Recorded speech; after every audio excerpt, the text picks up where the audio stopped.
Good night, fellow punters. The clock on the wall says 23:23, 11:23 on Saturday night. I just said I'd do a quick video.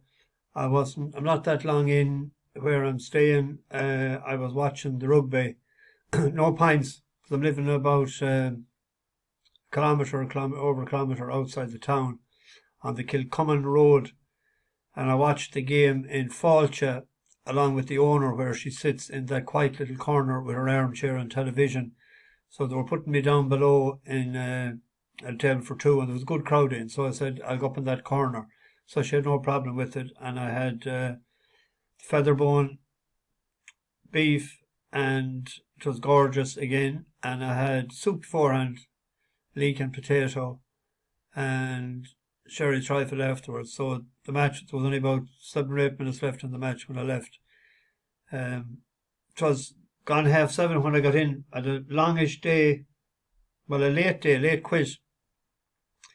But we didn't get started too early. We were supposed to start at 9, and I got a message then that they were slow out of the traps and that to pick them up at 9:45 there in they were in McSweeney's.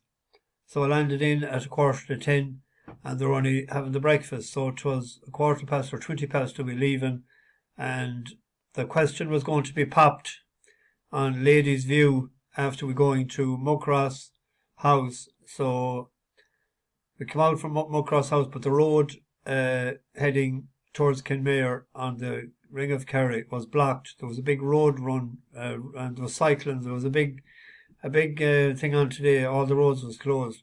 So I asked the guy, I said, what time is it open at? He said 4 o'clock. And I said, how far is it closed or as far is it closed? He said, to Mall's Gap. So we couldn't come down from the far end either. So we decided we'd go to Dingle. So traffic was brutal coming through into the town from that end. And until we passed the hotel there at the roundabout in town, it lightened up a bit. But the car then was beginning to give a bit of trouble.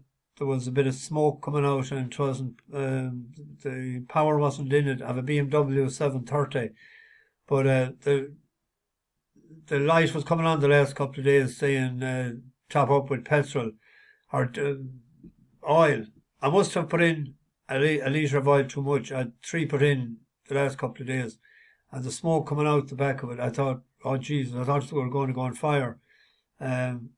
So it was burning the extra oil out of it. It seems it was fine coming home, but we got to Dingle. It was after 2, and they had a bit teeth, and they were on about going to Schley Drive. So I explained to them, because I had to explain to her gently in a nice way that we'd see Drive in Clifton. That was a better scenic route, because I was thinking of we're getting back to Ladies' View to pop the question. So she had a couple of glasses of wine. So I was thinking then, what about toilet? She'd have to go to the pisser on the way home probably. And we tipped along as quick as possible into Kilorglin, onto Carsiveen, onto Waterville. We took a few photographs, so they were short and snappy. And the sun was going down. And I cut across from Shneem, then bypassed Kenmare, landed at Mall's Gap, and then she was about going to the toilet. So when we pulled up, I said, you didn't take a night photograph yet, or one in the dusk? And she says, well, I can't get out of the car. She said, my legs are crushed. So we pulled up anyway, and she, without much pressure, she came out anyway.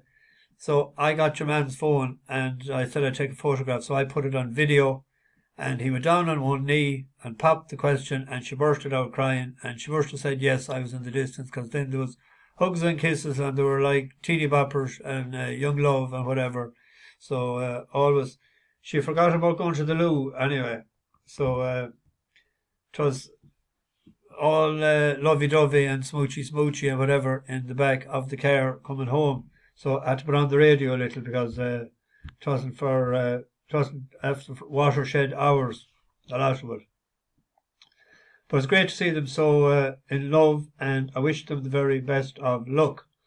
We didn't have a lot of luck, I think, today. I seen a couple of races. The first one I seen was Emiratiana. I was above on Connor's Pass at the time.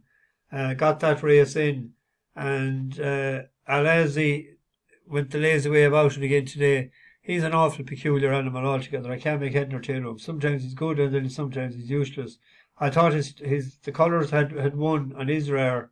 I think it traded 1 to 500, and it was done by Al Karim. Seeing the sprint, we were drawn on the wrong side. Baradar didn't run.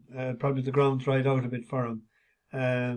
I seen Indigo Drive or Indigo 5, the one that ran instead of Anomano. I seen that one. I didn't see the race. I'm going to have a look at it now. And I didn't see Intrinsic Bond. See a couple of bus horses won. Aussie Girl, and there was another one. Seen 2-1 at Dundalk Friday night as well. Patrick Hickey and Clare would be delighted with that. Inishmo, Prince and Harry's Bar. They won a couple of times for us before, but I didn't touch them the other night. The one I did touch, what was it?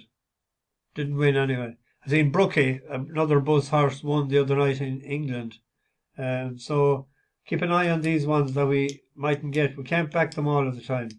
But heading for Galway in the morning. I've no idea what time they get out of the cot at.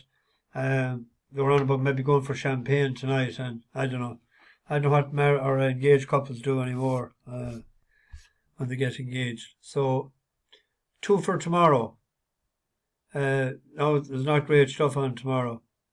Be interested to see how I Like to Move It runs in Uttoxeter, isn't it, tomorrow? But there's a race there. I boiled it down to there's 3 miles on soft ground. It's only 5 in it, and west of the bridge wins or has won first time out a couple of times before. And Skelton might pop him out like he did the other day on Sacre Coeur. He hasn't ran since Aintree. But this, I think, is a bit down in class. He won several races there this last spring, 12 months. I thought he might pop him out tomorrow. The Bomber Liston hasn't won in a while. He's back to hurls. He wasn't a great chaser, and Hurricane Harvey. I thought there was questions to answer about a lot of the other ones. The other one I thought was a bet tomorrow would be the nap of the day is in Auteuil. Heavy ground, I see. Why wasn't there heavy ground in Longchamp last weekend? Oh, there was a horse that won today, Atrium. And myself and Sam stayed at Hotel Atrium last week, and I looked at it. We talked about it last week about the horse. We were saying, he's gone backwards a bit. He's not near the horse he was. And I looked at it last night as well, and I was saying, sure, he's not worth the bet. Not even a sort of a token gesture bet. I got a message from Sam just after the race today, something similar. He said after we stayed there last weekend. But that's the way things go. That Losange Bleu has ran 8 times in its life, all at Auteuil. It has won 5, and it has been placed second, actually, 3 times. And the last one to seen was in a Grade 1 behind Galamerceau. I think we were on Zarek the Brave that day, and Zarek the Brave then went on to win the Galway Hurl after that. It went off favourite in that race. Galamerceau got the speed of the race, and I don't think our horse sort of stayed as well as the other one did. Back to 2 miles. I thought 2 to 1 was a bet tomorrow. That Japan, where is this? We've seen him running last.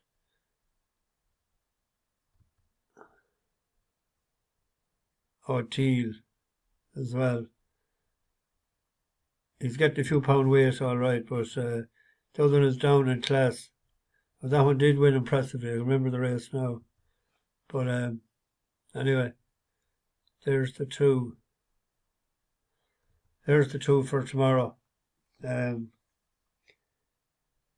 have a quick look at the races. At no point at all the last few nights. I'm in Galway tomorrow night. I'm staying on College Road, so I might have a couple of pints. We're in it for 2 nights. So newcomers on the bus, I'll note them and I'll mention them on Monday night from Galway again. Bash the bookies, over and out.